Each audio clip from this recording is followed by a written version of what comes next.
இந்த உலகத்தில் வாழக்கூடிய நம்மளோட நாட்கள் ரொம்ப குறுகிய ஒரு டைம் தான் நம்ம இருக்க போகிறோம் அப்படின்னு சொல்லிட்டு நமக்கு தெரியும். நமக்கு ஒரு எக்ஸ்பைரி டைம், ஒரு எக்ஸ்பைரி டேட் நமக்கு வரப்போகுது. நம்ம வந்து வி ஆர் நாட் இம்மார்டல்ஸ். நம்ம ரொம்ப நாள் வாழ போகிறது இல்லை. நம்ம என்றைக்கோ ஒரு நாள் நமக்கு மரணம் வந்து நம்மளை சந்திக்க போகிறது. ஆனால் நம்ம மரணம் சந்திக்கிறதுக்கு முன்னாடி நம்மளோட நாட்களை எப்படி நம்ம செலவு பண்ணணுன்றது ரொம்ப முக்கியம். சங்கீதம் 90வது அதிகாரம் என்ன சொல்லுது அப்படின்னு சொன்னீங்கன்னா, teach us to number our days. 12வது வசனத்தில் எங்களோட நாட்களை இன்னும் அறிவை எங்களுக்கு தாரும்.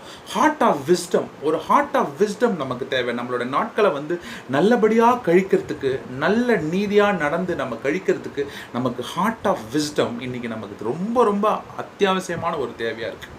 நம்மளோட நாட்கள் எல்லாம் நம்ம கசப்புனாலும் கோபத்தினாலும் நம்ம எல்லாரையும் மன்னிக்காமல் ஒரு வேளை நம்ம வந்து நம்மளோட வாழ்க்கையை வாழ்ந்துட்டு இருந்தோம்னா, we have a expiry period. நம்ம சீக்கிரம் போவோம்.